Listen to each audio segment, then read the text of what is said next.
Hello and welcome to our DORA talk number 4. Now only 24 days until the deadline on the 17th of January. And for this, we have a very special guest today, Isadora Pardo, Senior VP in Industry Affairs from Alfie. Very happy to have you. So hi, Isadora, and please give us a bit of a background around you and what you do with DORA.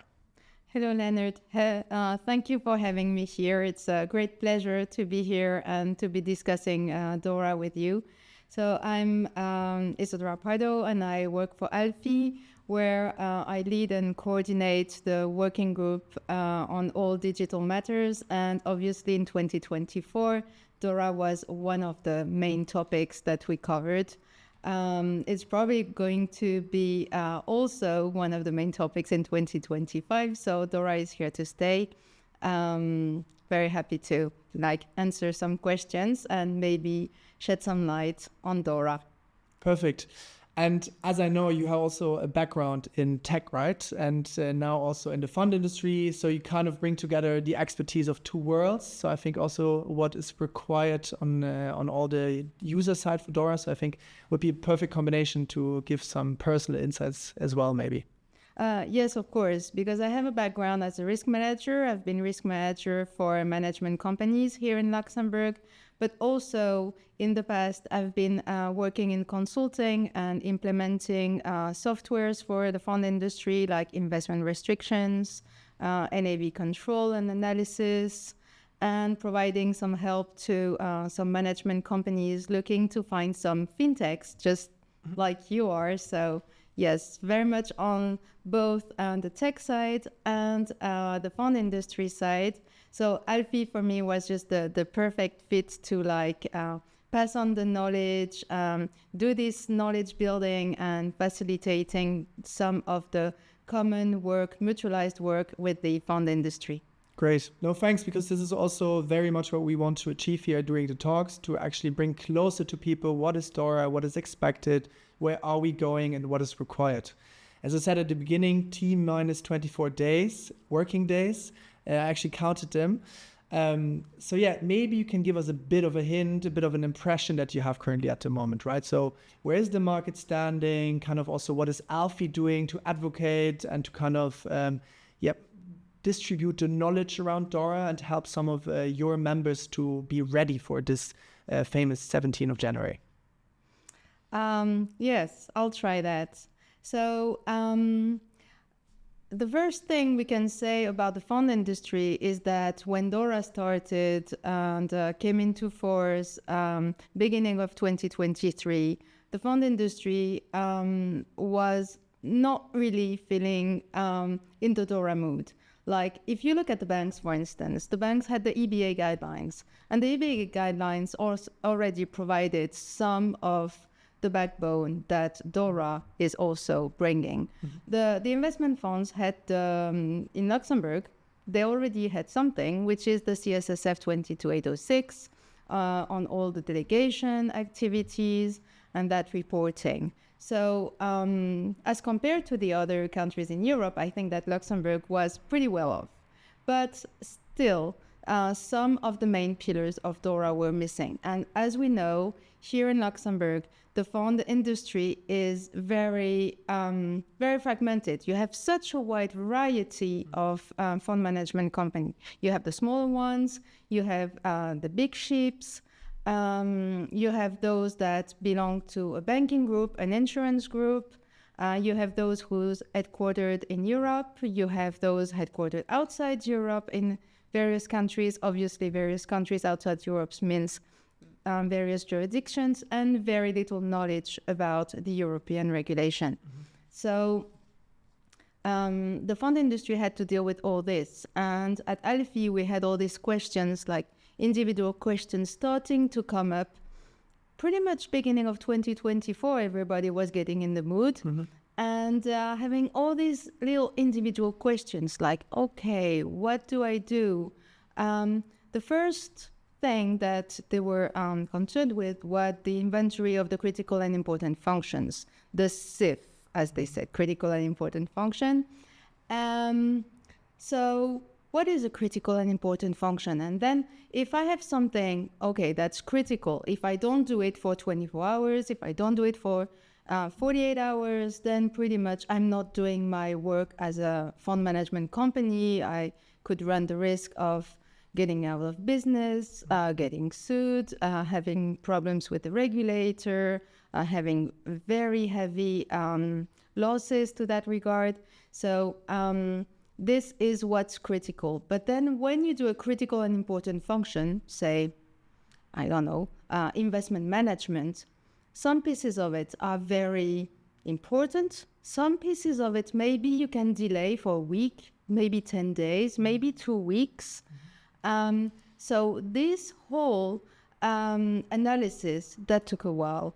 And again, the industry had different views. Like some had like 2, 3 critical and important functions.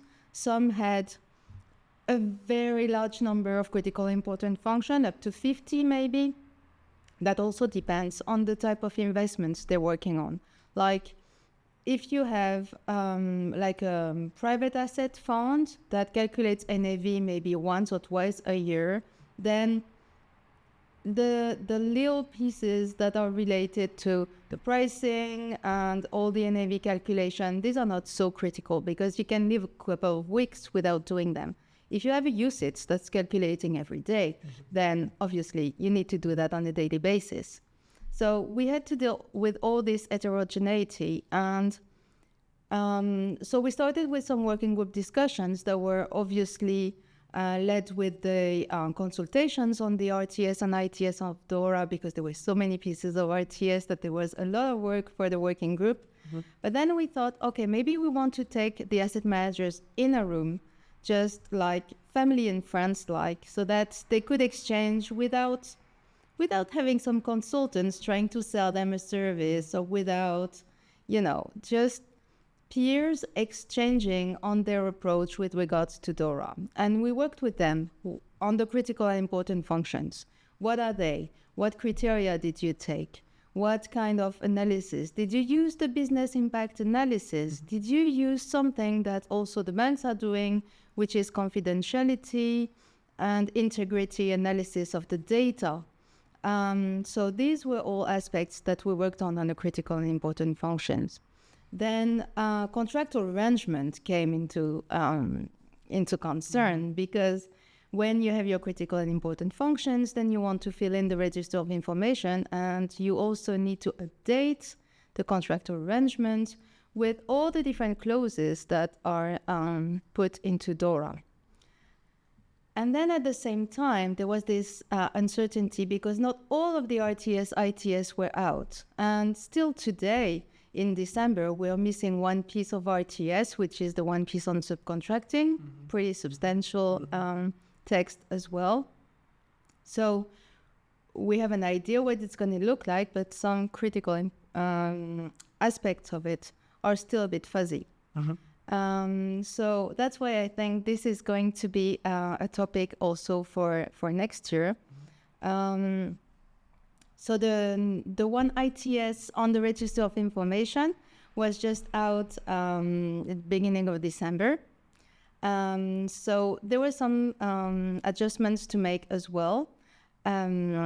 So yes, this is kind of, I know the clock is ticking, 24 days, as you mentioned, but yes, everybody is very busy with DORA. Yeah, absolutely. And I think one of the big aspects, or one of the big discussion points in the industry is, as you said, that some pieces of information, which is quite substantial also for the amount of work and also for the planning, is missing. So subcontracting, clearly.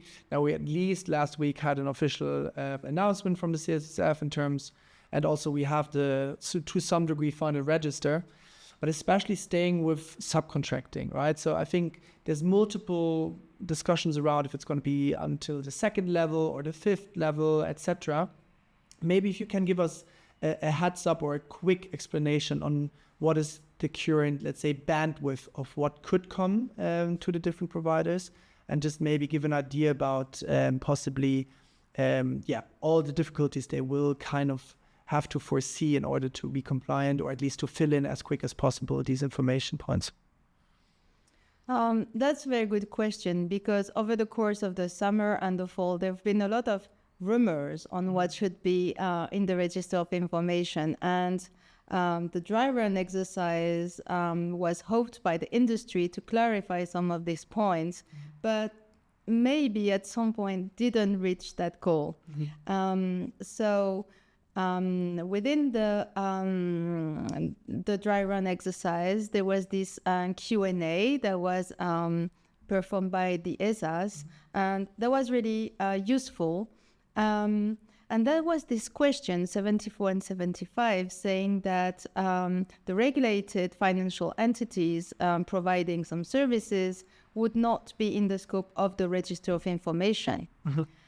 And not only did this answer go away, a couple of weeks later, being replaced by an upcoming Q&A from the European Commission that we're still waiting for very impatiently, but also some of the regulated financial entities, custodian banks and the likes, misinterpreted this thing, saying, okay, we're totally out of scope of DORA. You management companies do not need to ask us for any information to put on your Register of Information. And they did like a huge pushback just because of some misinterpretation in the discussion. So this was like, in the fall, there was a bit of a discussion in this regard. And so I think now the situation is clarified, but some actors had to waste some time in having that discussion with their service providers. Also, there was this question, if you are a small management company and your group is taking care of all the IT for you, providing the systems, not only for the Luxembourg ManCo, but for other ManCos all over the place, then you only needed to provide the information on the group and the first level in your register, and that was it. The group was taking care of the rest. And in the later piece of ITS that was published, Recital 7 was amended, which showed that it's not the case. So if someone is taking care of your Register of Information for you or taking care of some services for you, then they're just like transparent, and you still need to reflect all the levels of the value chain in your Register of Information, and also mention this service provider doing this service for you as the one filling in the Register of Information for you, for instance. Yeah, I mean, that's a very, very, I think, important point. One of the big news also from last week. So I hope that this, intends to get more clarity into the clients, or let's say everybody under DORA. But then again, this could also now mean for a lot of people, there's a lot of additional work, right? So this is kind of, depending on how they structured it, this could also just make it more intense in terms of the delivery. I don't know if your working group worked on this topic or is releasing maybe information before the 17th of something is planned there, or in that term? The discussions that we had recently was on the remaining pain points. And so really the Register of Information, yes, it was still work in progress. But the main expectations from the market was to have the views on what would be the supervisory approach. Like the CSSF will probably be coming after 17th of January. And so what would be the supervisory approach? Because not everything is set in stone. There is still some work in progress. There are still some pending elements to be put in the register, some pending elements, most of all, to be discussed in the contractual conditions. And so this is the question of the industry. Will the supervisory approach be more like an advisory and contributing kind of exchange, which would be welcome? Or will it be not so friendly? So we hope for the first. Yeah, let's hope for the first. And I think remaining pain points is a perfect step into, let's say, the second part of this podcast.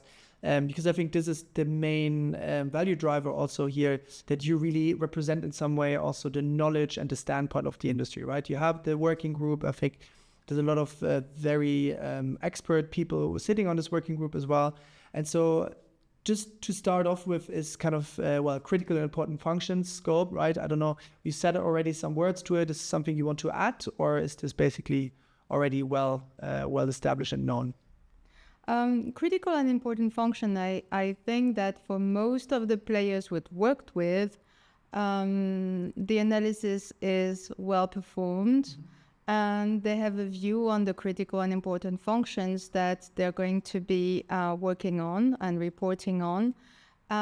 Also, the fact that the CSSF has provided along the way quite a bit of clarification. Like if you have a critical and important function, then it can be broken down into processes, and then the processes might be using some applications, some tools, some service providers. Not all of them might be critical. So the ones that you want to work on in the context of DORA are the ones that are critical. And when I say that, we need to be careful, because some people could be tempted to say, okay, well, this system is critical, but I have a backup system. So if it goes down, then that's no problem. I have a backup system. So none of them is critical. You shouldn't do that. You should pick one and say this one is critical. Because at the end of the day, you cannot end up having no system to do your work if it's something that you need to do on a daily or weekly basis.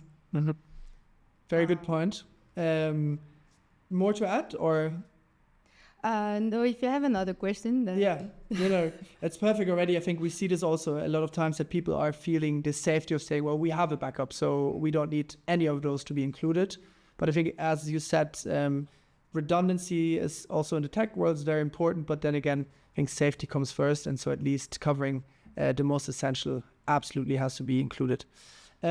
Register, we talked about it, right? So kind of the what, the uncertainty about it, the how. I think this is maybe a good point where you can add of how are people approaching it in the working group? How are they tackling? What are they starting with?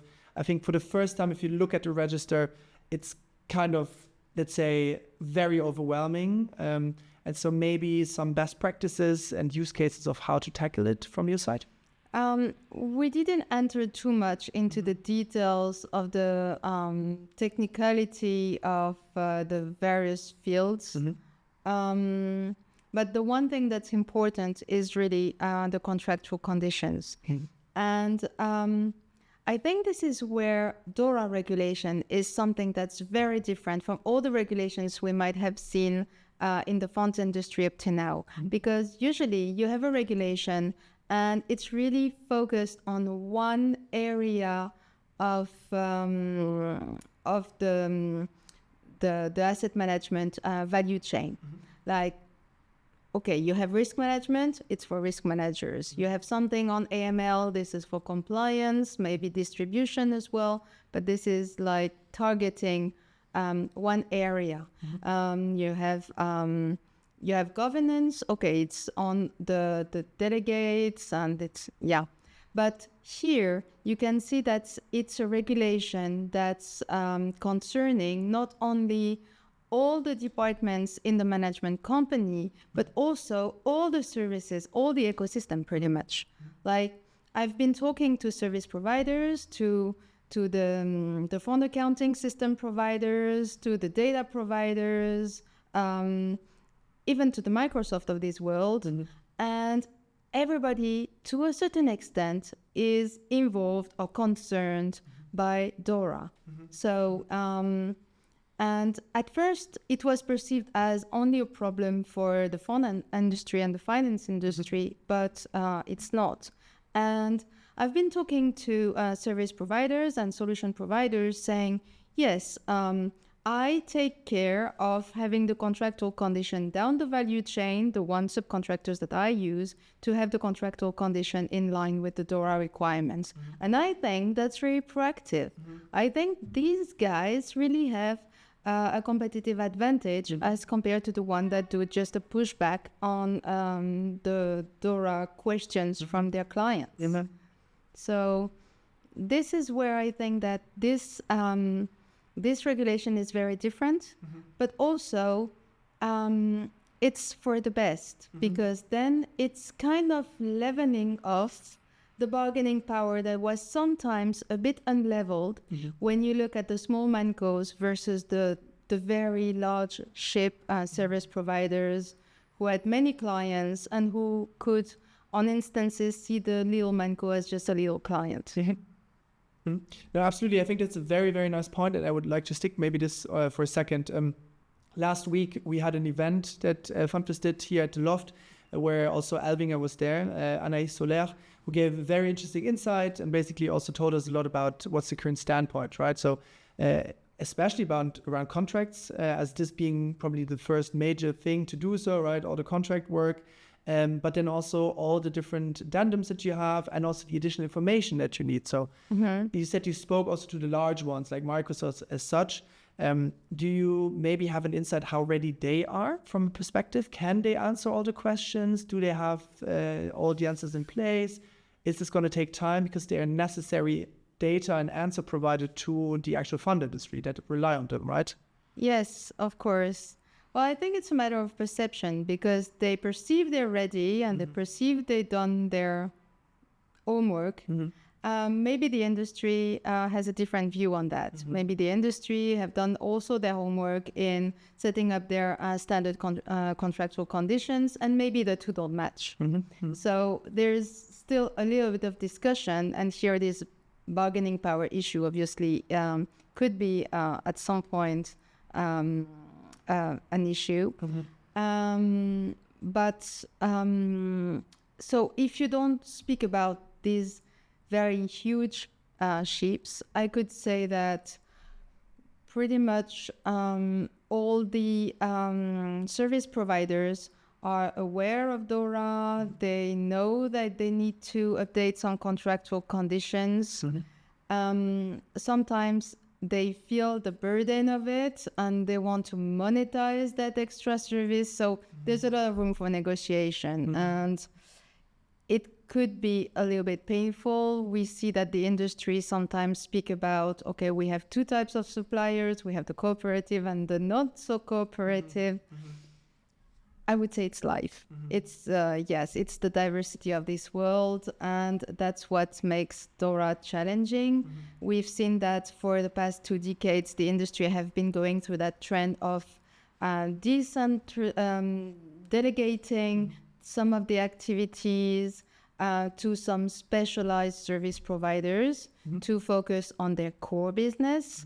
And yes, if we want to prevent some systemic risk with all the industry being relying so much on ICT, this is something that might be painful but needs to be done. Absolutely. And it just keeps going, right? It's not as if the internet stops tomorrow. We live in a connected world, and we're just going to experience more and more connections, especially on the tech side. But I think it's very important what you said is this maybe also a chance for smaller providers to make a point, both on the tech side but also on the service provider side, to really be DORA ready, to show that you did the work, that you ran through the process, and that you're standing there now in line with regulation. You think this is like also bargaining or pulling argument in that direction?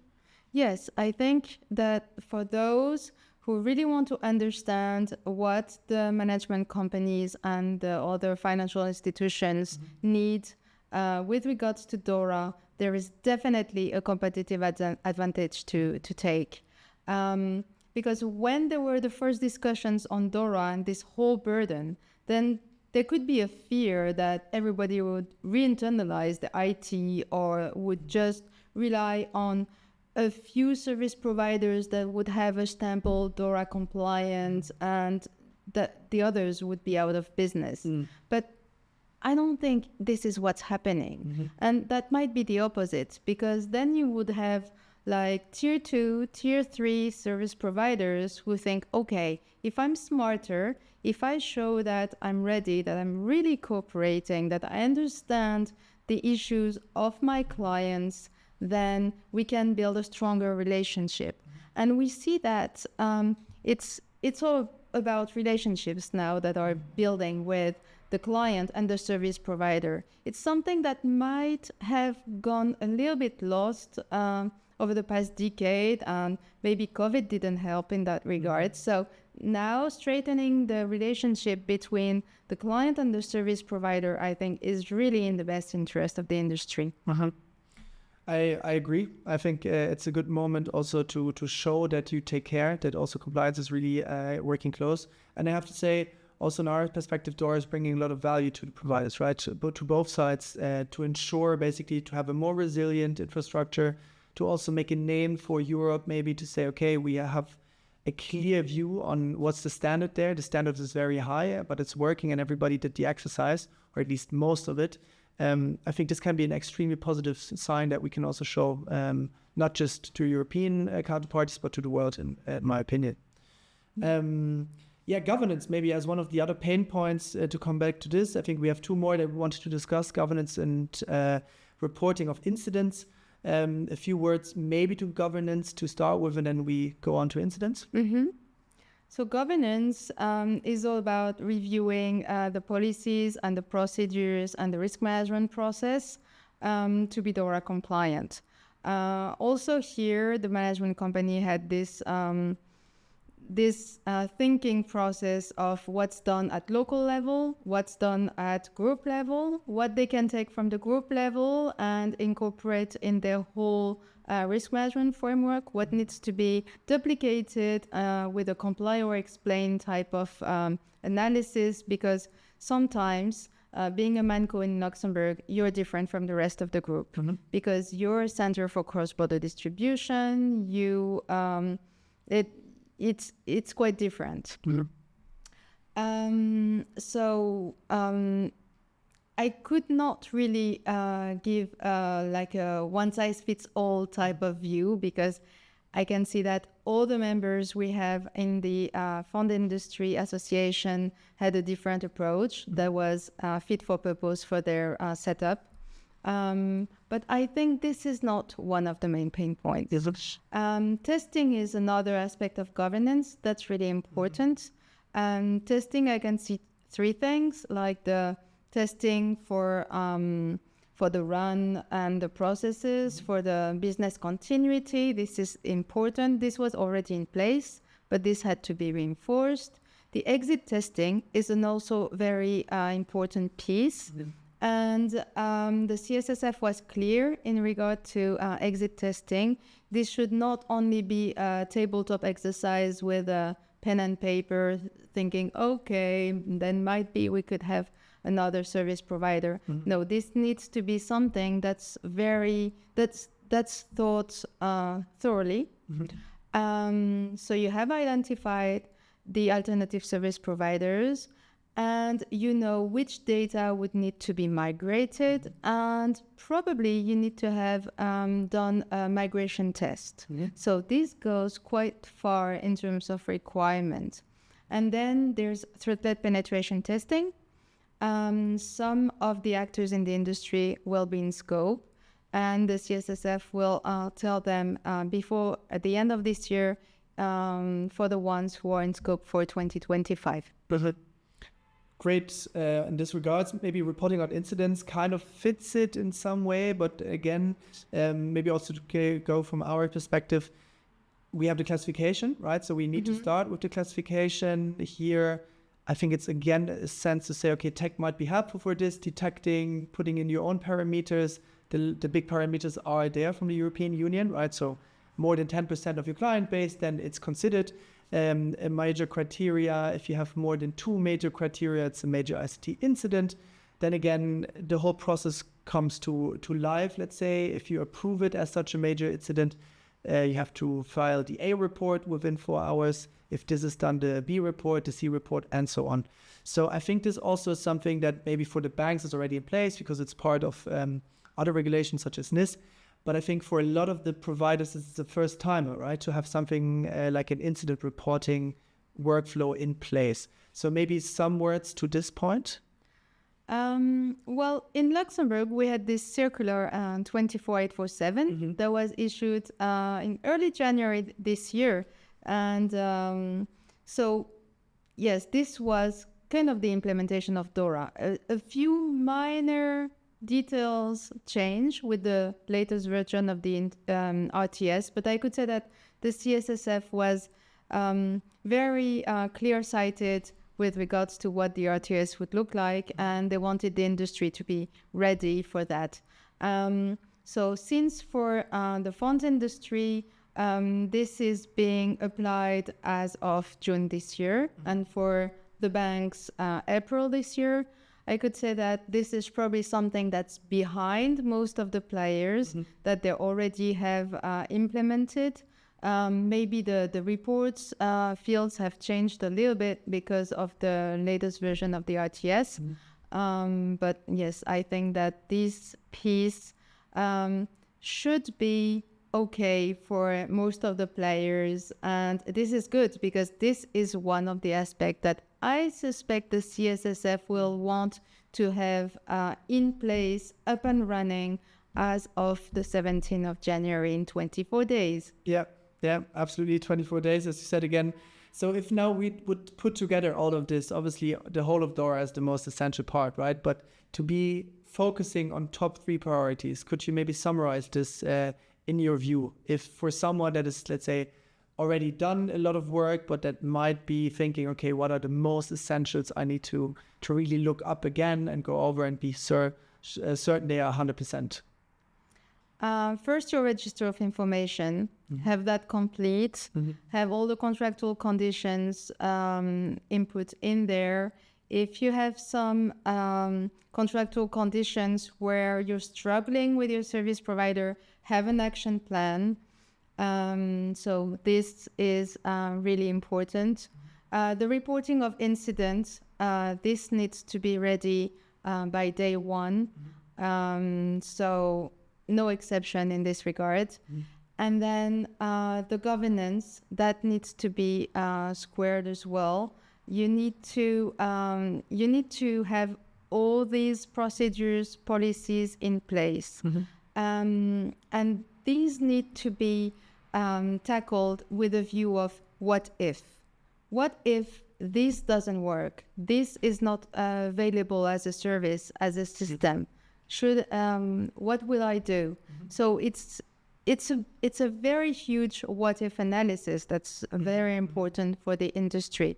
And so for those who are not ready, no time to panic, but it's time to have an action plan, to know where you're going, to know the direction, the route, maybe to have some service providers helping you, some tech system helping you. Funny enough, we might need tech to help us with DORA.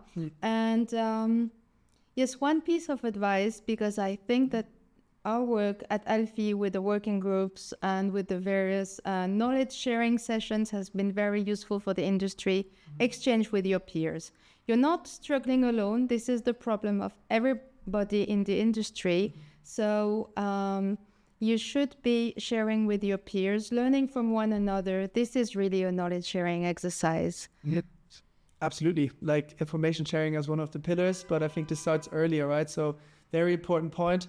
And perfect to fitting to this is the event that the Alfie is doing 3 days prior to the DORA day. So the Alfie seminar on digital fund management. If you want to lose 1 or 2 words to this. Yes, of course. I would be very pleased to do that because this event is very dear to my heart.